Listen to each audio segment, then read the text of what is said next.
Welcome to season 2 of In Our Skin, Friend. I am so glad to be back. There's something that feels right about sitting here and recording these, and I haven't done it in a while. Though behind the scenes, I've been recording a lot of interviews. I haven't sat down myself just to talk to you all.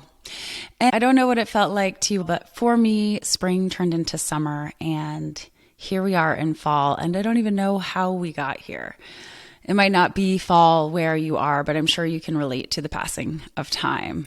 Sometimes it just flies. And for me, that's often what summer feels like. It's like we learned in physics, the heat turning up the kinetic energy and things just move a little faster. So here I am, things are slowing down. I am in fall and moving into winter where, there's just something about winter that gives me permission to slow down and to go inside. So I'm really looking forward to this season of the podcast and taking advantage of that to dive in with you all. So here I am, surrounded by foliage. I've got my cup of tea and, to be honest, also like a shot of espresso and a cup of water because you never really know what you're going to feel like. And I am so happy to be recording this for you all. This is season 2, and we're going to have 2 episodes a week this time, which is exciting and a little nerve-wracking for me because this is a one-man show over here at In Our Skin. For the past couple of months, I've been interviewing people and pulling together some great info to share with you all, and added that second episode in so that you aren't just getting the tip of the iceberg when you walk away from these episodes. Instead, you're walking away with some really accessible practices and ways to truly apply this stuff to your life.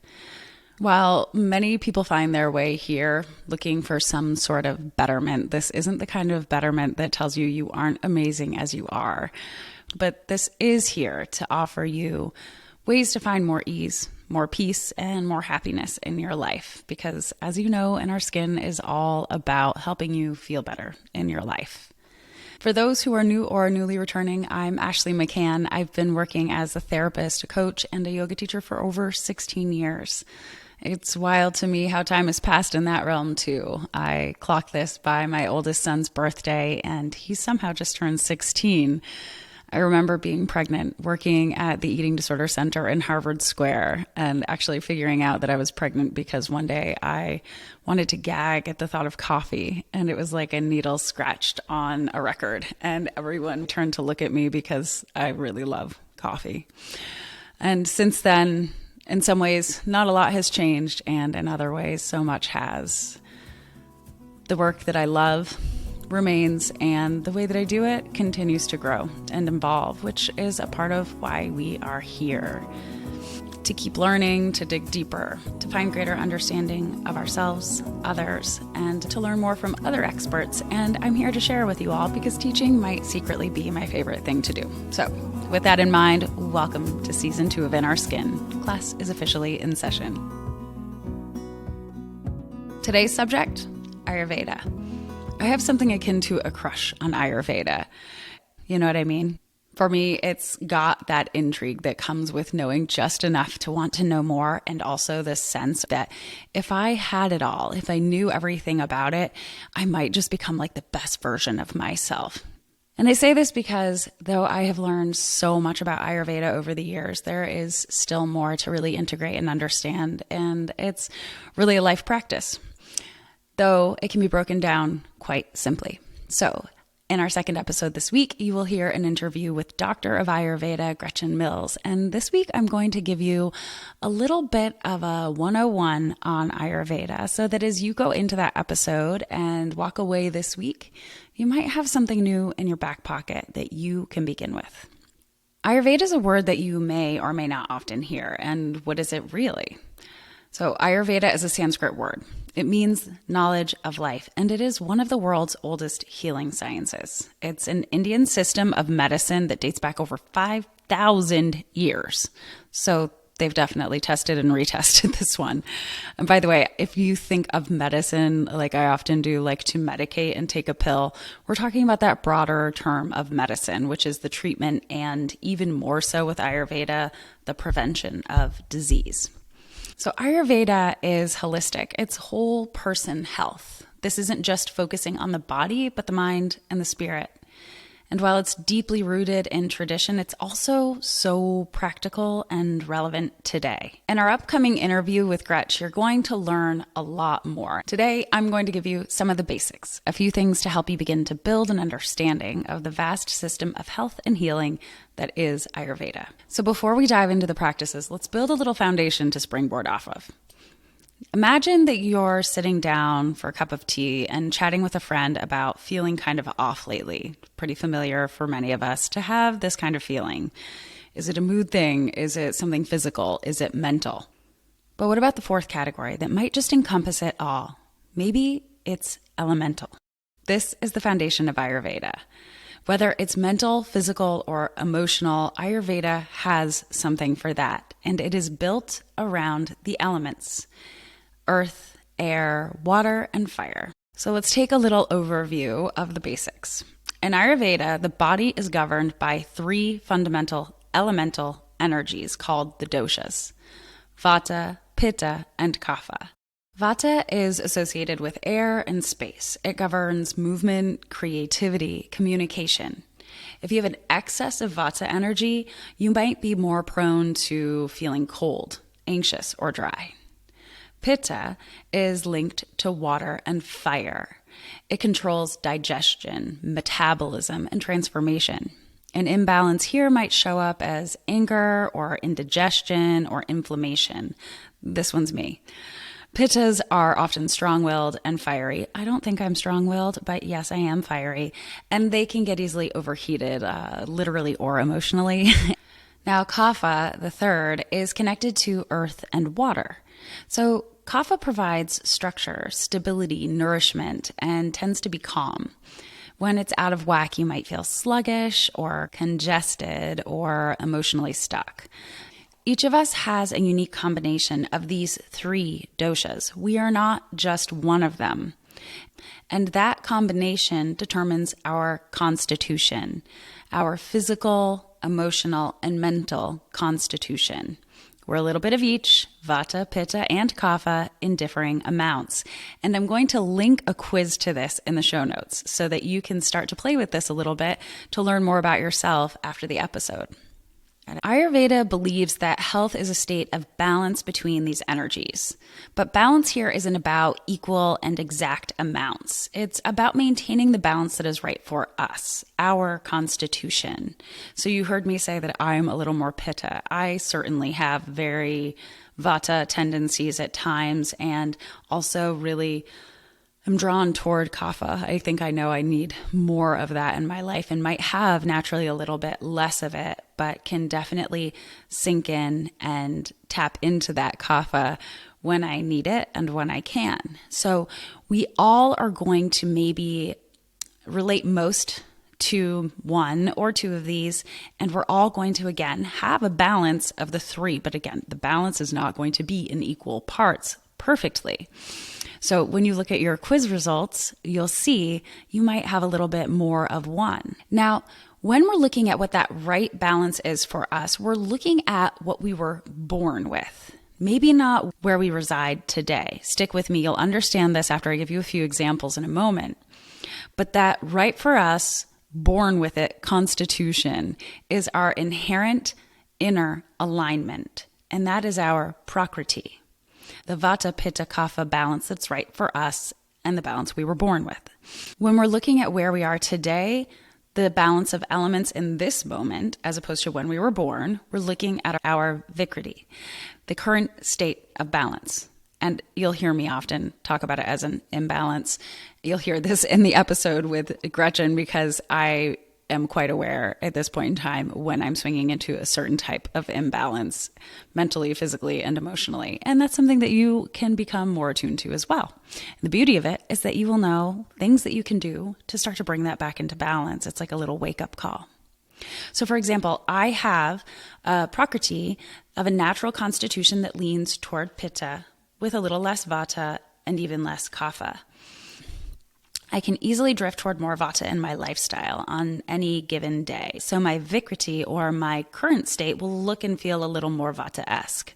That might look like going and taking on too much, which is not helped by my drinking extra coffee and maybe not enough water certain days, leaving me kind of dry. And in our society, really, this isn't that uncommon. More vata can look like light, easily interrupted sleep, anxiety, missed meals, and constipation. So any of those ringing a bell for you? Maybe too much vata.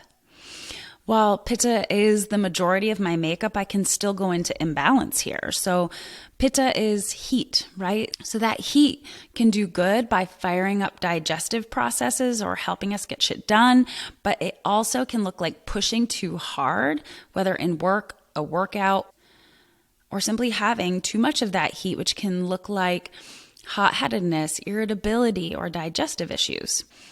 And for me, I have had a history of eczema. So that is like the perfect combination, though perfect is an odd word to use here, of excess pitta and excess vata, the fiery, inflamed, dry skin. So as for kapha, that stable, nourishing energy in excess can look a little too slow. So it can leave us feeling tired, sluggish. We might be getting too much sleep. We might have a cloudy mind and difficulty getting going, getting motivated, and getting moving. So all of these have benefits. They can each help balance one another out. When we have too much pitta, some kapha coming in can be balancing for aspects of that. When we have too much vata, kapha can come in and balance that. And similarly, for an imbalance in kapha, vata and pitta balance. And each of them serves the other in finding, for us, what is our balance.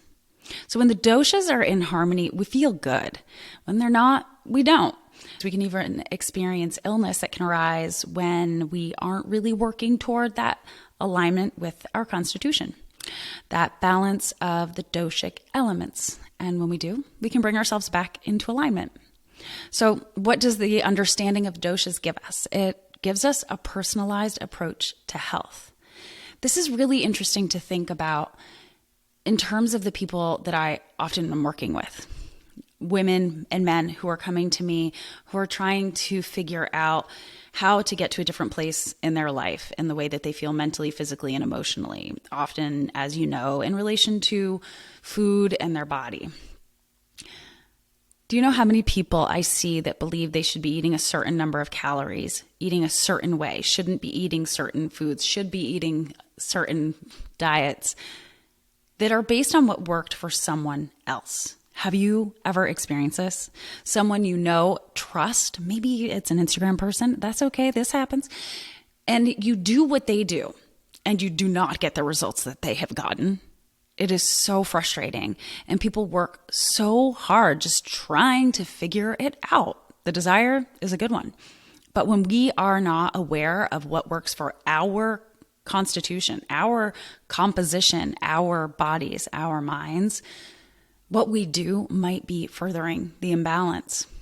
You'll hear me talk about this later in the season, but one of the biggest issues I find is that women are trying to do things that work for male bodies that don't take into account our infradian rhythm, our cycle, and the ways in which our bodies actually are different every single week of the month. So for us to do the same workout every day, to eat the same way every week, actually doesn't really work for us most of the time. And a lot of the research that we're seeing on the things that are helping people, I'm putting this in quotes, it's often done on men and in some cases on women. But those women we've seen perhaps be post-menopause. So it's not necessarily an accurate gauge of what will work for all of us. So let me get off my soapbox. You'll get more on that this season. But one of the most beautiful aspects of Ayurveda is that it focuses on the individual, and it helps us learn how to focus on ourselves. You know, it's like keep your eyes on your own paper. When we know what we're doing, we don't feel like we have to look to everyone else to answer those questions. And wouldn't that feel so nice? There are no one size fits all treatments. And I can tell you that. I do work with so many people, and though the work that I do is so similar amongst them, it is different with every single one of them. And I think that that's the best part. Because in my experience, there's just literally no such thing as one way for everyone. And the more that we understand that and we accept the ways in which we're different and what we truly need, so much peace comes from that, so much more ease. We stop fighting with ourselves. We stop battling ourselves to be something different than we are.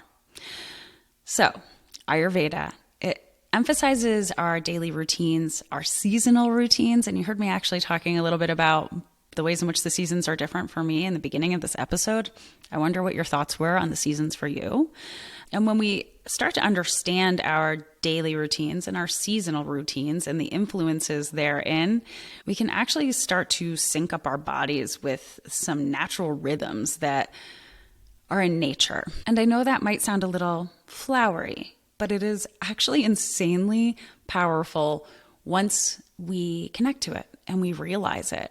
And I am so excited to tell you about one of these practices today because I wasn't feeling it, wasn't aware of it. And when I started paying attention, it totally changed my life. Honestly, the way I sleep, how I respond to feeling tired. And I'm going to share that one with you today because I hope that it impacts you in the same way.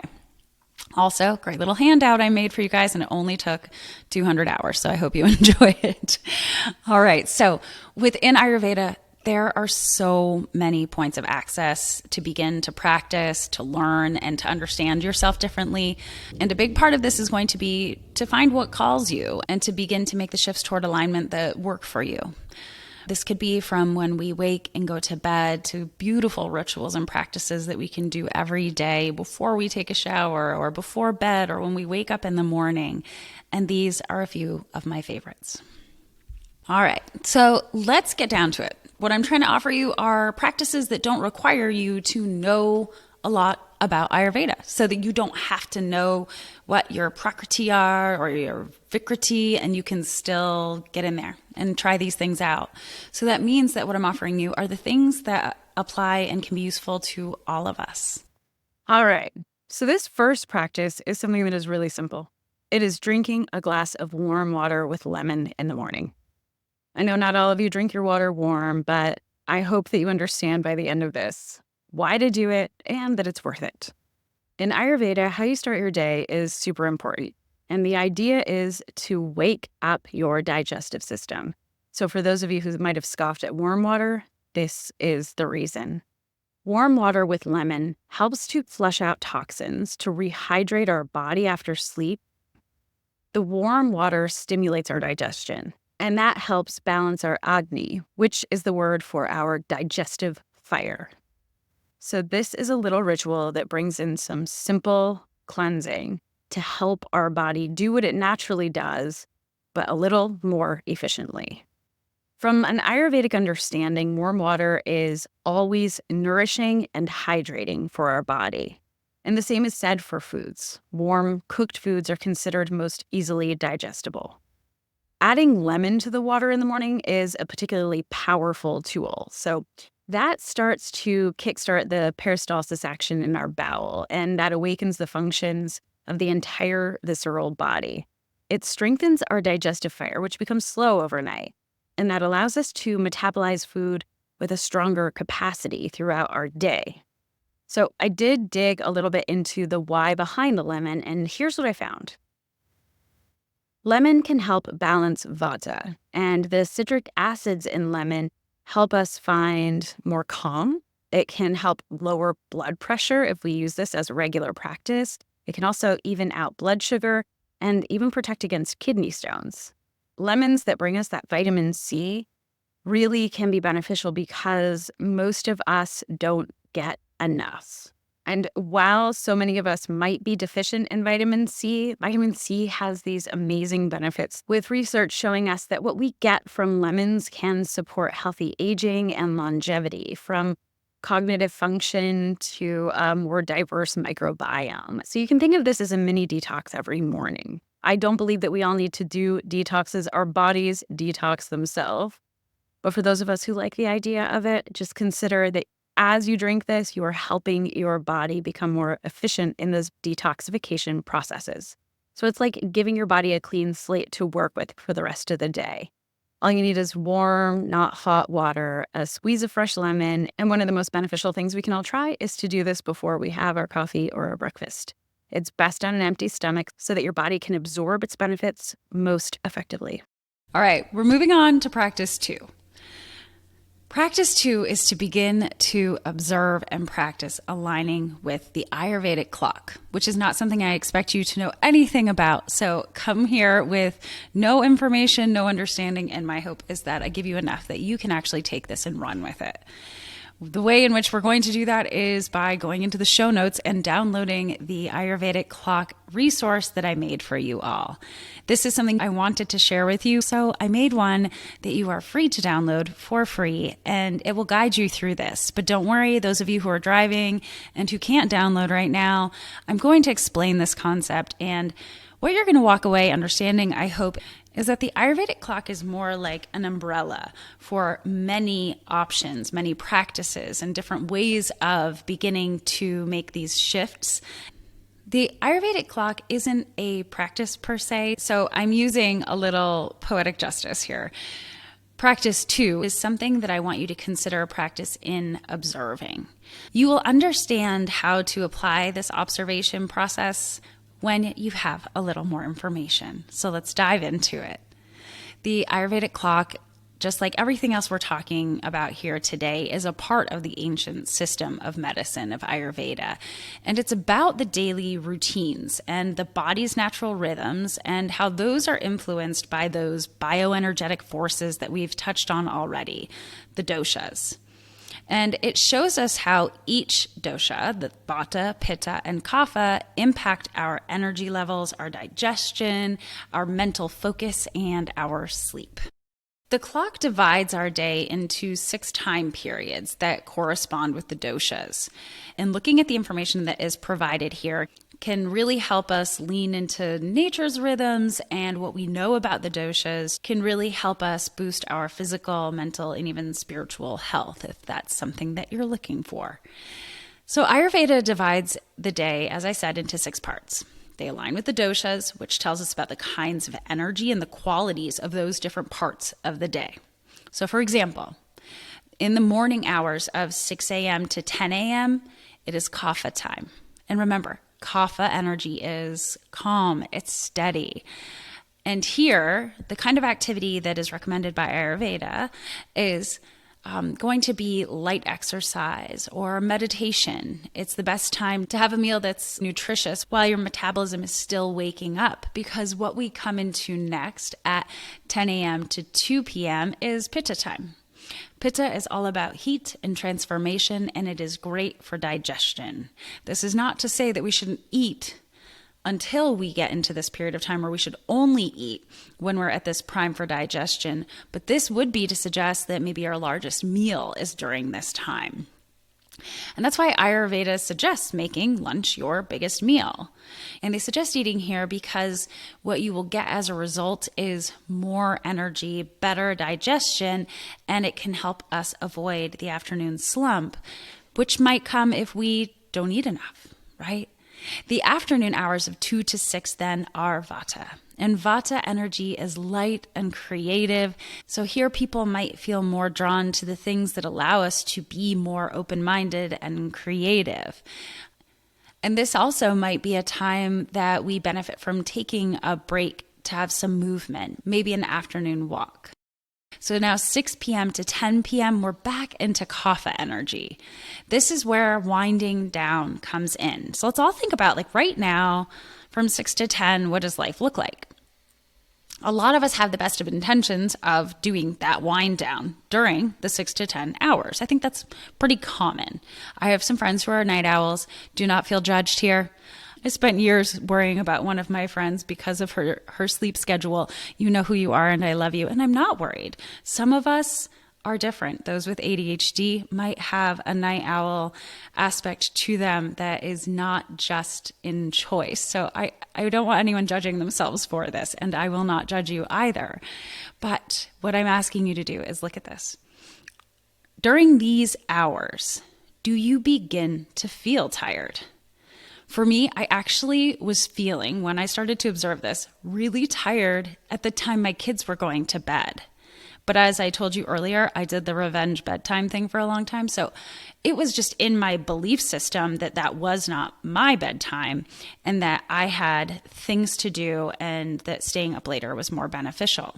Now, I still could have gone to bed before 10 p.m. and benefited from this, worked in line with this. But what happened for me is that I would get tired during that 6 to 10 hour, around 8 or 9. And then I would do things that would actually take me out of where my body was naturally taking me, which was towards sleep.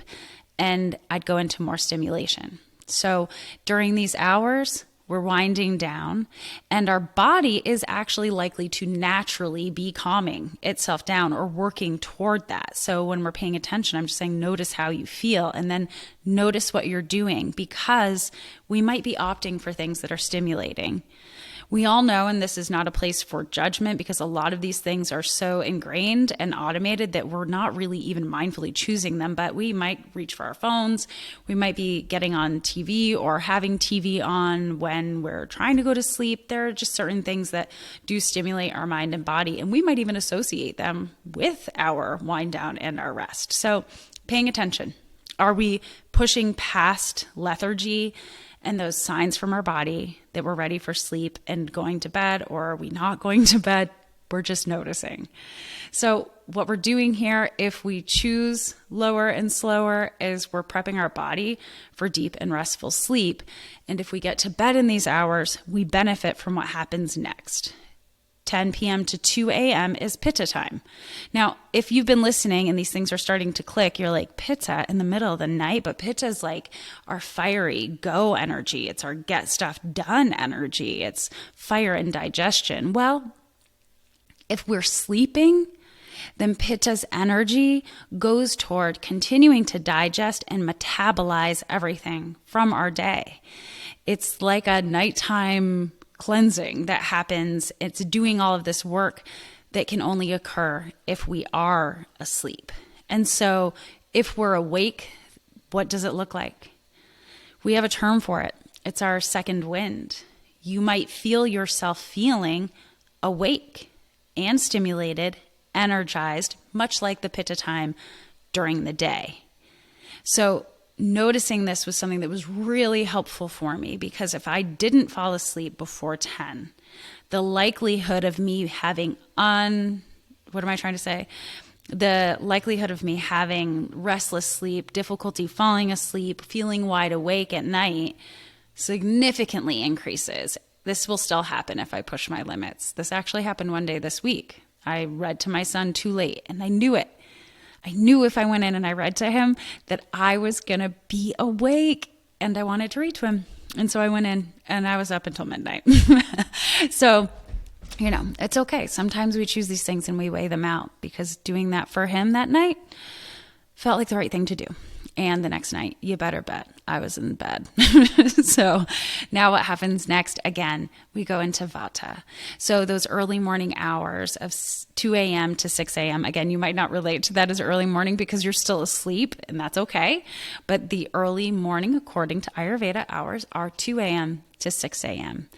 This vata energy brings mental clarity, lightness, and if you think about what happens if you are awake before 6 a.m., for those of you who have done this even just a few times in your life, you might notice that when you're awake, when a lot of the world isn't awake, it feels different outside, on the roads, in your house. Notice the difference of waking up when things are quieter in your household versus when everyone's awake, or waking up during these hours before you have to be awake and you're set into motion immediately. So what Ayurveda is trying to suggest is that, starting the day slowly helps us approach our day differently. So we are not expected, I am not expecting you, please do not expect yourself to change when you go to sleep, when you wake up, what you do when you first wake up, what you do next when you wake up in a week or even a month. The idea is that we are just paying attention and trying things out and seeing where we have either the greatest motivation or the easiest access to changes like these, which ones our body's like craving, which ones we are craving, and you begin there. Following a rhythm like this doesn't mean that we have to make drastic life changes. It just means starting to align a few activities within these cycles that might be more aligned. It might just be getting out and taking that walk in the afternoon, or making sure you pack yourself a good lunch, or that you just have food in your house so you can eat lunch if you work from home, so that you're getting that good meal in. And again, we're not skipping the other meals as a result of this, but the point is to take advantage of the benefits that each of these different energies offer us. We will have more ease in doing certain things at certain times of day. And that's what I want you to think about. That this isn't meant to create more work for you. This is meant to help you find where there is more ease available to you so that it can feel easier and not feel like something new, something else, and something you have to change because you're doing it imperfectly. That is not what this is for. That is not what this is about. For me, it was just really validating to go, I am tired. Oh my gosh. And maybe I should be tired.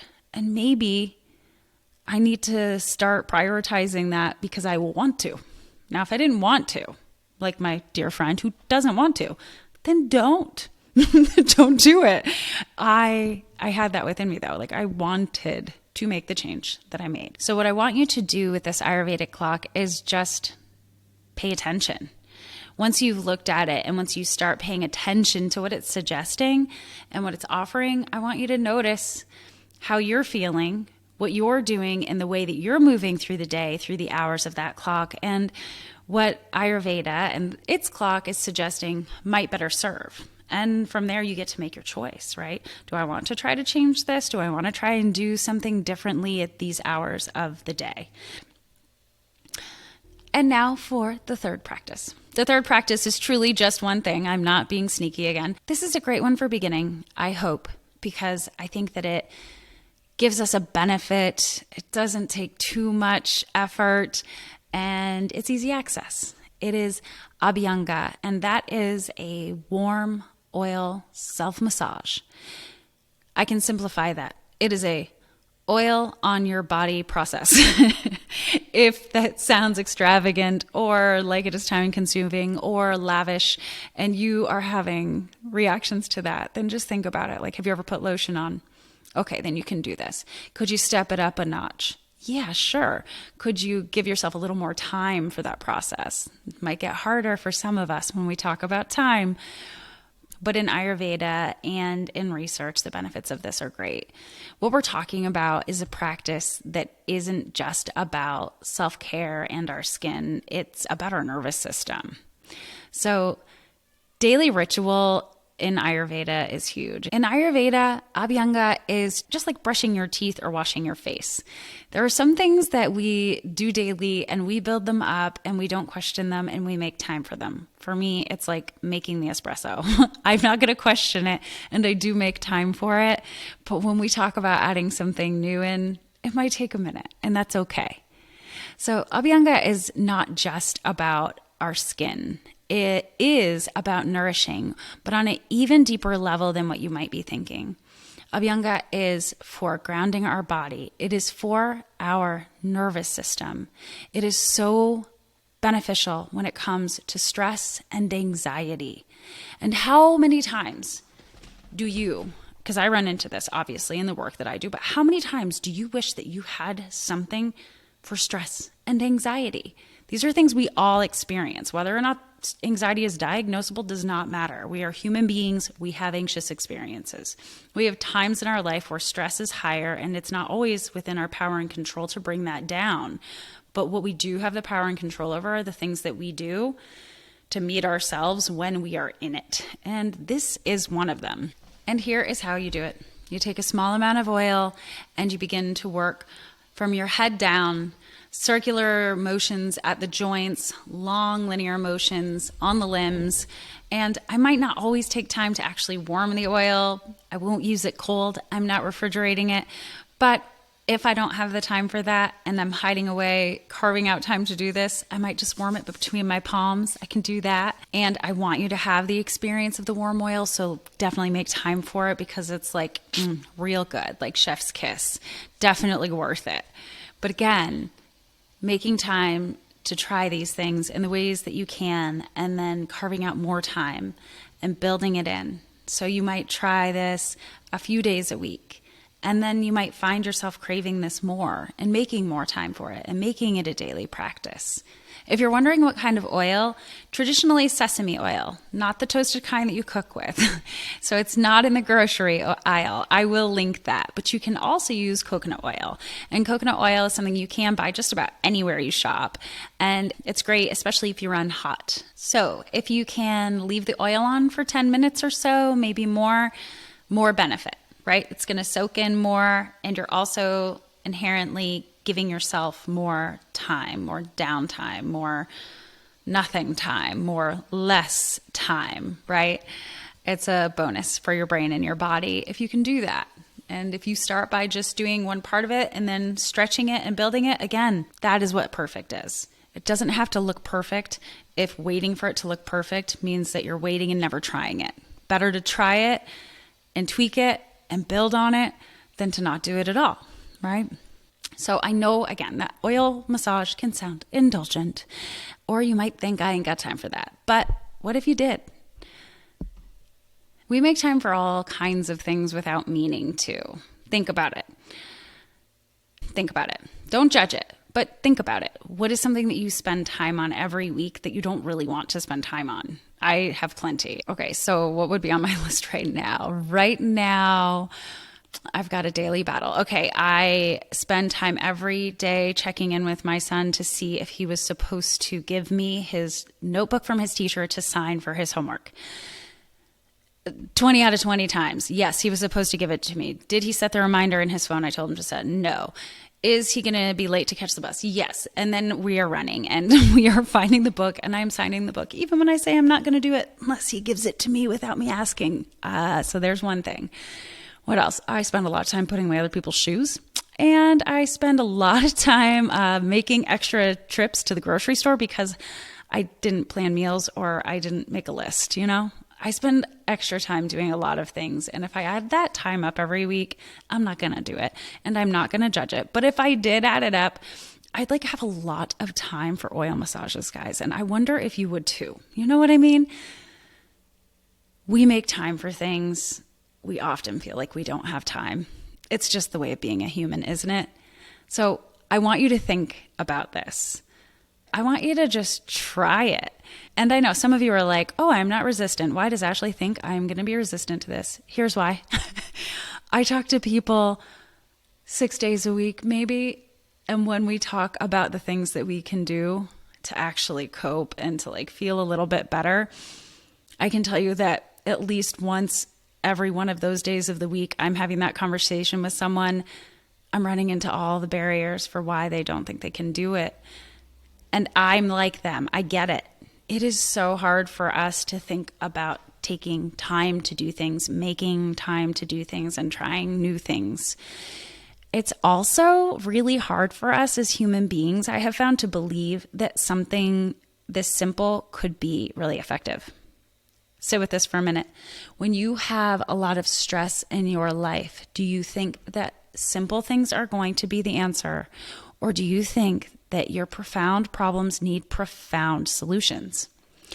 I know people who would pay a lot of money to have someone help them solve a problem than spend $8 on a bottle of oil and try this. I know that is a common thing. Like, we often think that something this small isn't going to do the trick. So I say all this and I offer this, and I challenge you to try it. For us as women, whether you identify as a female or not, for us as humans living in bodies, we also have a lot of challenges with being in our bodies, connecting with our bodies, and taking care of our bodies when we have hard relationships with our bodies. So this is a way that I hope that people can begin to segue into a little bit of connection that this practice in particular brings some good to a hard relationship in so many of our lives, that relationship with our bodies. So I hope that when you do this, you're actually just like, hallelujah, I needed that. And that reinforces you doing it again and again. Because this practice, again, it goes beyond moisturizing. It is about balancing the nervous system, promoting circulation. It helps us detoxify through the lymphatic system. It is a great place to start to incorporate a ritual because just like children, adults, human beings, really can thrive with that kind of consistency between our days. It's very grounding for our minds and bodies to have routine and ritual. And when you put a ritual like this in your morning, when you have time and stillness before madness, before chaos, or before just going into maybe a lot of hyper focus and deep work, doing whatever you're doing during the day, it can really make a difference. And I will tell you, I will be honest that I have done this a lot at night. So even though this is a morning practice, and it is very priceless what it does in the morning to set the tone for your day, I started practicing this at night because that was the easiest place for me to begin. I love a bath. And if I'm in there and I've got the door shut and I've already claimed that time for myself, it was just easier to tag something on. So starting there was great for me. I offer that to you as a starting point as well if evening is easier for you than morning, and then maybe it will motivate you bringing it into the daytime. And friends, that's it. These are my 3 suggestions on places to start. Because while there is so much that I could share about Ayurveda and that Ayurveda has to offer us, I wanted to make sure I gave you things that you could put little effort into and hopefully get back a lot. And if your curiosity is piqued and you want to learn more, there is a whole world of knowledge out there. And do you know what's better than learning about Ayurveda from me? Learning from a doctor of Ayurveda. And that is why Gretchen is going to be with us this Thursday on In Our Skin. Remember that the beauty of Ayurveda is that it is all about listening to your body and finding out what works for you. I hope that you are curious and that you're going to be back here on Thursday to dive deeper into Ayurveda with Gretchen and I. And if you want to do that in real life with us, know that you can join us for our Yoga of Life training this winter. If you want to learn more about yoga, Ayurveda, and more practices for life and living that you can build for yourself and share with others, then come along. You can sign up now. We begin this February. Now remember, take the dosha quiz. They're so fun. You'll learn a little more about yourself and your unique constitution and enjoy the Ayurvedic Clock as a resource. Links are all in the show notes. Thanks again for tuning in to In Our Skin. I'm so excited for season 2. This has been fun so far. I hope you all love having 2 episodes a week, and I really do want to hear from you all. So please feel free to reach out on Instagram or by email. Thank you so much, as always, for tuning in to In Our Skin. If you enjoyed today's episode, it'd be amazing if you would subscribe, leave a review, share it with a friend who might be interested. It helps a lot, and it's like paying it forward. I really appreciate you all for being here, and I look forward to sharing more with you on Thursday. Have a great day.